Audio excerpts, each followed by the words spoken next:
Dernière partie de cette trêve transatlantique un peu sous forme de conclusion. Elle va être binaire, elle va accueillir deux grands témoins, l'un avec une vision européenne, l'autre avec une vision américaine. Et la question, c'est simple, puisque ça a été notre questionnement tout au long de ces 2 heures et demie. Que faire face à la Chine? Quelle attitude adopter? Dans un instant, nous recevrons un chercheur américain, Ryan Haas, qui est ancien conseiller de Barack Obama, senior fellow chez Brookings. Mais d'abord, bonsoir à Philippe Le Corre. Bonsoir. Chercheur associé à la Harvard Kennedy School. En reprenant tout ce qui s'est dit dans cette REF, et parce que les Français sont en effet les plus anciens alliés des États-Unis, parce que la France prend la présidence de l'Union européenne, parce que la Chine est certainement un concurrent, mais aussi un partenaire commercial, stratégique, économique, comment faire, comment adopter, quelle attitude adopter face à la Chine quand on est français, quand on est européen, et est-ce que c'est mieux si on est main dans la main avec les Américains? Écoutez, j'écris sur ce sujet depuis quelques années et je dois dire qu'on a eu effectivement une présidence Trump qui n'a pas facilité les choses puisque, comme vous le savez, Emmanuel Macron notamment a cherché à tendre la main aux États-Unis pour aborder la question chinoise. Parce que la question chinoise, comme on a pu l'entendre au cours des interventions précédentes, toutes assez intéressantes, très intéressantes même, elle n'est pas nouvelle. Et vous savez qu'on célèbre, si j'ose dire, les 20 ans de l'accession chinoise à l'Organisation mondiale du commerce. Et aujourd'hui, évidemment, l'heure du bilan commence à arriver avec beaucoup de questions qui se posent par rapport aux décisions qui avaient été prises justement à la fin des années 1990. Alors, la présidence Trump n'a pas attrapé cette main d'Emmanuel Macron, et par contre, celle de Joe Biden avait déclaré, en venant au pouvoir, donc en novembre 2020, qu'elle allait tout faire pour justement favoriser les alliances, etc., avec les démocraties. Vous savez qu'on sort du sommet des démocraties qui a eu lieu virtuellement sous la houlette de Joe Biden aux États-Unis. Et en fait, l'Europe, non seulement n'a pas cru ce que lui disait Joe Biden, mais en plus a fait un traité avec la Chine sous la présidence de Angela Merkel en décembre dernier pour favoriser les investissements. Alors c'était plutôt une bonne idée, sauf que le faire 3 semaines avant la mise en place de l'administration américaine, c'était un petit peu une pierre lancée dans le jardin de la relation transatlantique. Et puis, je passe sur les 10 derniers mois, sauf que, comme vous le savez, le 15 septembre, il y a eu ce fameux AUKUS, cette alliance entre les États-Unis, l'Australie et le Royaume-Uni, qui a été aussi une pierre lancée dans le jardin, cette fois-ci, de l'autre côté, des Européens et notamment des Français, en leur disant, en gros, voilà, la question de la sécurité en Asie, et notamment la menace chinoise, c'est une question dont les États-Unis vont s'occuper avec leurs alliés anglo-saxons. Et par conséquent, la France, qui a également des velléités en Indo-Pacifique, ne pourra pas en faire partie. Alors la messe n'est pas totalement dite et la France ne partira pas d'Indo-Pacifique. En revanche, les problématiques liées à la Chine, elles sont toujours là. C'est-à-dire qu'elles ne sont pas une prérogative des États-Unis ou de l'Europe, mais de tout le monde. Les investissements chinois dans les technologies et dans les infrastructures, qui ont d'ailleurs baissé un petit peu du fait de la pandémie depuis 2 ans. Ils sont passés en gros, les investissements chinois, de 4% de l'ensemble des IDE en Europe à 2,5% l'année dernière, mais ils restent quand même, ils existent quand même. Et surtout, il y a eu, depuis 2019, la mise en place d'un certain nombre de mécanismes de filtrage des investissements étrangers, notamment dans les technologies sensibles et dans les infrastructures. Et par ailleurs, l'Union européenne s'est organisée. Elle a mis en place des outils pour se protéger, notamment des entreprises d'État ou aidées par des banques d'État chinoises.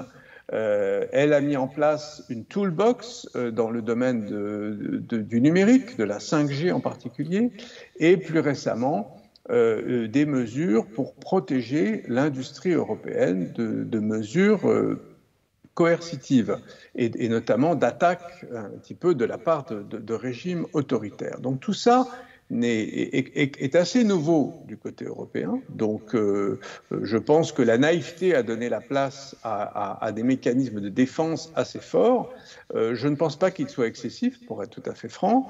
Et de toute façon, il reste bien en deçà de ce que les Américains ont fait et qui a été non seulement mis en place par les administrations successives, mais approuvé par les deux chambres du Congrès, alors qu'en France, disons en Europe, il y a toujours des débats, comme le disaient les précédents intervenants. C'est-à-dire qu'entre les 27 membres de l'Union européenne, on n'est pas toujours d'accord sur la marche à suivre. On ne pense pas, et d'ailleurs, il ne le faut pas, qu'il faille fermer définitivement la porte à la Chine. En revanche, on doit se prémunir notamment de ce que j'ai appelé dans un livre l'offensive chinoise dans les domaines sensibles qui sont la technologie, le numérique, le e-commerce notamment, et les infrastructures portuaires, aéroportuaires, énergétiques, tout ce qui touche à la souveraineté de nos pays. Ces mesures coercitives, est-ce que vous appelleriez ça du protectionnisme? Et si oui ou non d'ailleurs, est-ce que si on fait deux échelles de 1 à 10 entre le protectionnisme ou les mesures coercitives européennes et les américaines de l'autre, on est à quel niveau entre les deux? Disons, on est à 3 côté américain et 2 côté européen. Mais si vous voulez, il faut quand même bien voir, je ne sais pas dans quelle mesure nos interlocuteurs connaissent le système chinois, mais nous sommes à 1 an du 20e congrès du Parti communiste et il y a une véritable nouvelle dynamique qui s'est mise en place. Donc il y a eu un coup de barre à gauche très net ces dernières années. Vous avez eu des attaques contre les géants de la technologie qui sont sommés de contribuer davantage à la redistribution. Vous avez eu la mise à l'index d'un certain nombre d'entreprises privées, d'entrepreneurs. On connaît bien le cas de Jack Ma.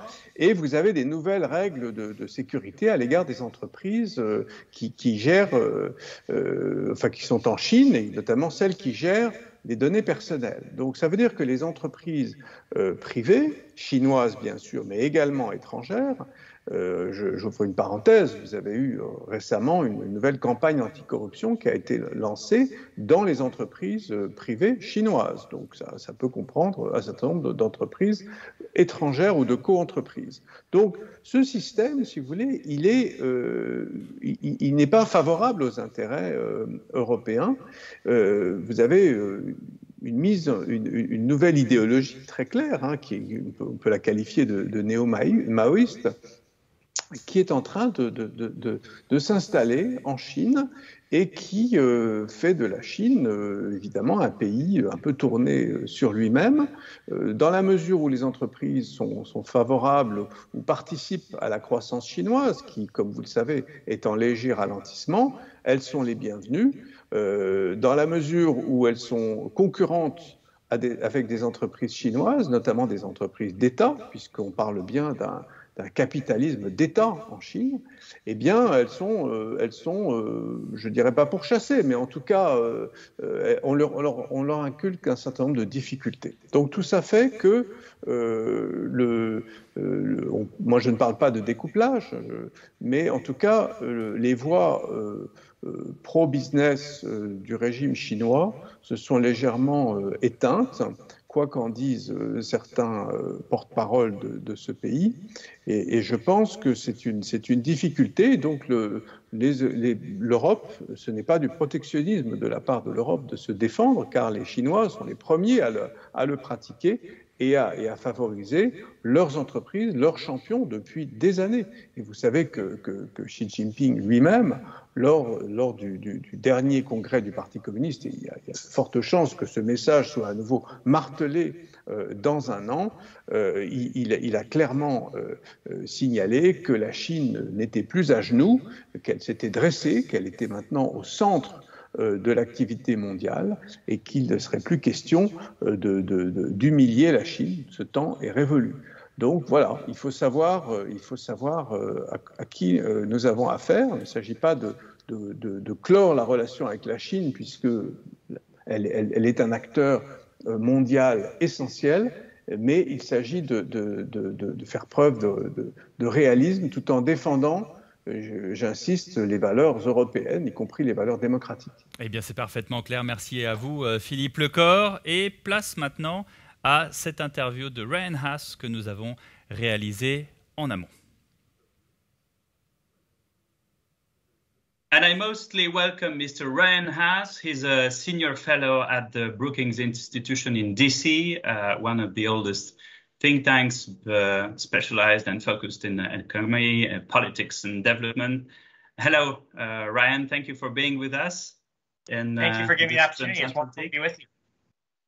And I have to say, Ryan, that you also served as director in the National Security Council for matters concerning China, Taiwan, and Mongolia as an advisor for President Obama.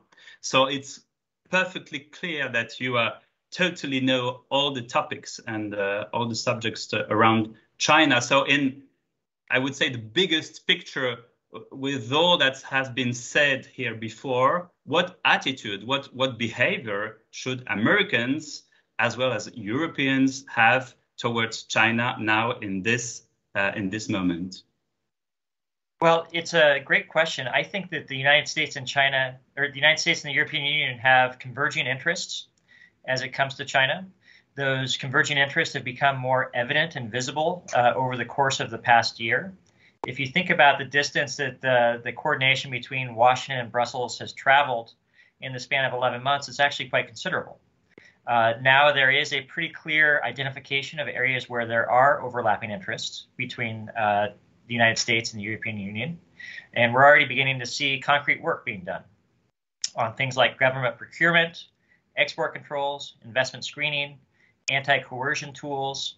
And so there is progress. I think the next step in this will be to move from defensive measures to guard our interests to offensive measures that the United States and European Union can do together to pool their collective capabilities to accelerate progress in strengthening both sides' ability to compete with China. Can you tell us more about these measures? You say offensive, so it's kind of scary. No, I just mean that if you look at the menu of options that have been developed in the past 11 months, a lot of them are to protect or guard against Chinese actions of concern. So investment screening to make sure that Chinese companies aren't able to acquire the crown jewels of America's or Europe's economic competitiveness. Export controls to make sure that sensitive technology does not leak out of our systems into China. A lot of this is sort of defensive by nature. What I intend and I hope that our two sides will be able to do is to pool our capabilities to accelerate innovation, to improve our capacity to develop regulations that sort of support and undergird the values and principles that both sides of the Atlantic have been committed to developing for the past 70, 80 years. The more that we're able to do that, and the more that we're able to sort of tap into Europe's capacity as sort of a regulatory superpower. Europe and Japan really are exceptional in their ability to build rules and norms that the rest of the world ends up following. And so these are the types of areas that I hope that our two sides will be able to develop and advance in the months and years to come. How can we conciliate such measures which kind of remind your former president of the United States and what we say in French, to walk on eggs? You know, you have to be very careful. It's kind of chessmate we play with Chinese. So how is it? It's all a question of proportions and discussions, of course. So how can you figure out? Can you tell us more about it?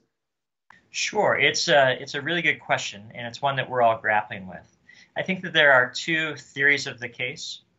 One is that the United States and the European Union should come up with a grand strategic design and then use that as the basis for rolling out in a tight, coordinated fashion to push back against and press against China to try to limit its rise and limit its expansion of influence on the world stage. Another approach, a different track, is to sort of take a step-by-step, issue-by-issue building block approach where we identify areas where both sides are comfortable working together and then build those habits of cooperation, gain comfort and confidence in our ability to get concrete, real things done together. I'm much more of the view that a pragmatic, step-by-step, incremental, patient approach will yield the greatest benefit over time. Because the reality is that each country has its own identification of interests and risks with China. And not every country in Europe sees China the same way that the United States does. In the same way that the United States does not see the same level of opportunities coming from China in some areas that some of our European friends do. And so we should just be honest and open about this. And that shouldn't serve as a brake on our ability to work together. It should just help us focus and concentrate on the areas where it is mutually beneficial for both sides to do so. And what areas, especially? What is your number one area? Well, I think that the core of competition in the coming years and decades is going to be around the economy. And the economy is going to be driven by innovation. And innovation at its core is guided by and accelerated by top talent. And so the more that the United States and the European Union countries can do in partnership to pool that talent, to direct those resources towards areas where they would be most beneficially applied, to strengthening our economic competitiveness and to show that we are capable of delivering concrete results, I think the more beneficial it will be for both sides. At its roots, my view is that both the United States and countries in the European Union would like to see China be less of a bully on the world stage, and also would like to see China contribute more to addressing global challenges. And I think if we just sort of start from that basis, we will be able to identify real practical areas where we can both reinforce each other's efforts. Again, 2 years ago, I would say, we would say we can do nothing against China. China is on its own. They decide everything. It's specifically true with private contracts. When an American brand goes to China to sign something, they decide. Or can we say that today this has changed, and that maybe China realized that they are related to America, related to Europe, and they can't do anything without us? Yeah, it's a good question. I'm not sure if China has reached that realization yet or not. I think, objectively speaking, as an outside observer, it would be wise for them to do so. I think it would be in China's interest to pull back on some of its aggressive, bellicose, nationalistic, tinged diplomacy. But that also is sort of a reflection of the mood of the moment inside China today. I think the Chinese people are proud of what they have accomplished in recent decades. I think that they believe that they deserve to be treated with respect and deference on the world stage because they have moved to the center of the world stage. And that is sort of a feeling that is informing a lot of China's diplomacy. And I think it's doing more harm than help to their ability to advance their own objectives. If you look around the world, in many parts of the developed world, China's image is worse than it has been in any day since the Tiananmen massacre in 1989. And so at some point, I don't know when, China will be forced to reflect a bit upon whether its approach is yielding benefit or harm. And I expect that there will be a recalibration, but I don't see that happening anytime in the near term. And you're right, because since then, China is expanding. We see that China is developing much military. Do you have fears concerning that topic especially? Are we, like some observers say, that we are maybe in the beginning of a Cold War? Well, China certainly is pouring resources into military development. But on a relative basis, I think that China's military capacity is still significantly behind the pooled capabilities of the United States and of NATO. So I think that it's helpful for us to keep things in perspective. China is capable of massing significant capabilities in its periphery in the area around China. But China still has very limited capacity for expeditionary missions beyond East Asia. Yes, and but China is also, we say that China is building a French Navy every 4 years. They're expanding nuclear also, and still They always said that nuclear is limited for them, but still we don't know nothing about nuclear expansion. So what's happening now in China's sea, the Meridional Sea, is kind of scary for some people. Yeah, it certainly deserves our attention. And I think the attention is heightened by the fact that China has not been incredibly transparent with the goals or objectives of its military modernization. And so that has led many people to plan based upon worst case assumptions about China's intentions, which is a natural and normal thing for military planners to do. That's their job, to prepare for the worst. But it's also the job of statesmen to try to balance the variety of perspectives and objectives that states and alliances have. And security issues certainly are a prominent aspect of the overall competition with China, but I don't expect that they will be determinative of the overall competition. The reality is that the United States and China are two nuclear-armed powers with massive destructive capability, long-range strike capability, unmatched cyber capabilities, very unique capabilities in space. In the history of humankind, no two countries that possess those capabilities have ever come into conflict with each other. So it's not impossible to imagine a scenario in which the United States and China find themselves at war, but it's also not predestined or predetermined. Ryan, you have been an advisor, as I said, for President Obama. Could you be an advisor for us today? And what would be your advice for the next weeks and the next months but in relation with China? Well, I will be modest with my thoughts because I have not had a chance due to COVID to travel to Europe for some time, for over a year and a half. But I think that we are making progress. The United States and the European Union are making progress. I think that we should acknowledge that the AUKUS deal was poorly handled by the United States and its partners. We should be upfront and direct and clear and open about that. And hopefully we can find ways to work past it and work through that problem, because the challenge that China poses to the transatlantic countries are significant, and our ability to deal with those challenges will be significantly strengthened if we're able to move in the same direction in a coordinated fashion. So starting with a baseline of identifying and understanding the common threat perceptions and risks and opportunities that China poses to us will be essential. And then building from that on an issue-by-issue basis to understand where it would serve both sides' interests to coordinate, I think, is the path forward. And you said a word about AUKUS. I have to ask you what you have thought about this little word that President Biden said to President Macron. He said that what we did was clumsy. Is the word clumsy enough, or what is a big mistake? Well, I think it was a very poorly handled process.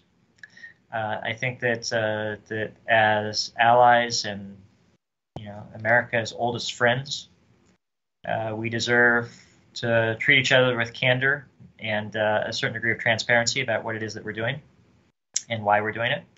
And I think that we didn't meet that test in the case of AUKUS. There's nothing that can be done to turn back time now. All we can do is look forward. I hope that we can learn lessons from that and make sure that we don't repeat that mistake again. Well, thank you. Thank you very much, Ryan Haas, for being with us today. Thank you very much. I appreciate the opportunity to be with you.